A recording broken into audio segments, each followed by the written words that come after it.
Yo, what is going on, guys, and welcome here to InfernoKun, and I'm positive you guys saw E3 and the Walking Dead Season 3 sneak peek announcement, and it was amazing. Now, let's go ahead and get into all the details that were shown and talked about during the stream over at E3. There are a bunch of surprising and a bunch of amazing details that warrants a discussion and warrants a whole talk about it. And it's going to be my analyst of this teaser and talking about some things that they go ahead and announce in this little announcement or trailer in E3, or this little sneak peek actually. So go ahead and start with the whole Walker scene and talk about the graphics. Now, the graphics look like, of course, like Season 2, but it looks a lot more clean and a lot more awesome. I've actually noticed that the leaves move, and that's pretty cool because, you know, who doesn't like leaves moving? And the smoke looks a lot awesome as well, especially when Clementine fires the gun. And oh yeah, Clementine. You guys see her right here, all grown up, a teenager, and looking very different and very awesome. She looks like she's very hardened and grown up, and because she's seen a lot of stuff, like how Job said, the events of at the end of Season 2, she's seen a lot of stuff. She's grown to be a lot more, tough, a lot more hardened. I talked about that during one of my videos. It will be on screen, but here it is. Clementine with a gun and her friend over here, who is Javier. Okay, so Telltale mentioned, or Job mentioned, that this will be our second playable character, which is very interesting and very weird because obviously they did this with Tales from the Borderlands, and of course Game of Thrones had 5 protagonists. But The Walking Dead, I didn't really see it as a game you would actually have 2 playable characters, and I'm kind of I'm kind of worried about it because, you know, I like Clem a lot, and I want to play as her, which we will, but I'm still wondering, you know, how is it going to work playing as Javier as well. So we'll see about that. Clementine's carrying her pistol, Javier's carrying a shotgun, and Javier seems to have a marking on the side of his neck. Now, if you guys go back to the scene when the Walker actually, turns around, on his back, he has that exact marking that Javier has. And he mentions that. He's like, hey, he's marked too. And at the end of the little sneak peek, he says, just hold on. So, to me, it seems like they're sneaking up on some group who probably marked Javier, who probably marked that zombie as well. But saying just hold on makes me think about they took someone and they're going after this person. So that's pretty interesting. They explained that Javier would be a key part to this story. So I'm wondering how, other than him being a playable character, because I'm kind of worried that Telltale might kind of ditch Clementine, kill her to be exact, and have us switch over to Javier. That would be kind of sad, actually, because, I'm just worried about that and what's going to happen here. But yeah, let's go back to Clementine real quick. She looks a lot different, obviously, with each season. Season 1, she looked kind of young. Season 2, she looked kind of young, but still older. And now she looks completely different. Still kicking with her tied up hair. And her face looks a lot different. She's wearing different clothing. And still sporting her awesome hat that we always been having. So I forgot to mention this, but Joe pointed out during the whole sneak peek, but Clementine lost a finger. So I wonder, did that happen in the past? Did this group do it?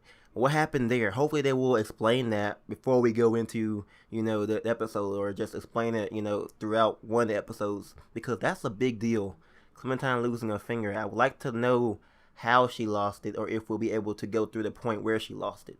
That's actually pretty interesting. So yeah, I wonder what exactly Clementine is like thinking at this moment, because she didn't say anything at all. Javier was doing most of the talking, so I'm wondering, will Clementine just be a lot like, I'm gonna say Michonne in a way, just be the quiet person, or the hardened person, kind of like how Jane was. Oh yeah, and about that, where are Kenny and Jane? Now, this is a sneak peek, probably an early peek into the episode, but where did Kenny and Jane end up? Or maybe even Alvin Jr. Obviously, they seem to have some kind of group with them. They're going out alone to go after somebody, maybe. So maybe Kenny or Jane could be staying back, or Alvin Jr. as well. Obviously, they aren't going to carry Alvin Jr. to go, go after some people. So I'm guessing that in some way they just, left their little hold up and just, went after whoever took this person that I think they might have taken. So, yeah, Kenny ending obviously ended off with them going into Wellington, or actually leaving Wellington. So that's pretty interesting. And Jane ending is, her staying in the House Hardware, and also, with the family or not. And then the Alone ending, she goes off into the field alone. So I wonder, at this point, obviously it's a couple years ahead. Stuff might have happened. Clementine looks older, of course, so I'm guessing that she's around the age of 14. I'm thinking 14. If not 14, then I don't know what else, like 13. I'm thinking 13 or 14. So, yeah, what do you guys think about all the details that I've talked about in this little teaser? And what do you guys think is going on between, Clementine and Javier? And why is Javier marked and that zombie marked as well? And who has to hold on? Just hold on. Who is holding on? So go ahead and comment down below what you guys think about this. Just doing a little bit of an analyzation on this little teaser. And if you guys do want to, oh yeah, also I noticed something at the end of the trailer as well. On the Walking Dead logo, you can see the tattoo outline on the logo. You can see it kind of, shown throughout the logo, as if that could be a key part to The Walking Dead this season around. So we could have some pretty major enemies that we could run into, and that would be pretty interesting. Now, I'm wondering why they said that Javier would have a big role in this season, other than him being a playable character, number 2 actually. So what do you guys think is the symbol? Could it be some group that he actually was a part of?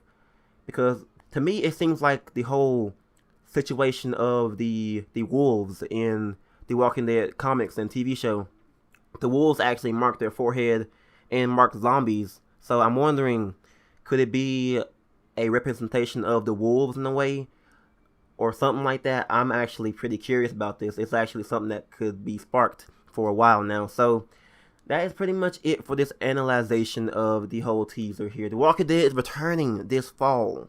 Okay, so look out for that. And that's pretty much it as of right now. I'm glad we got some kind of footage for season 3, and it's looking really, really good. So, yeah. Thank you all for watching. If you guys did enjoy, go ahead and leave a like on the video and subscribe for more. This has been InfernoKun with my little analyzation of the teaser, and I'll catch you guys next time on The Walking Dead.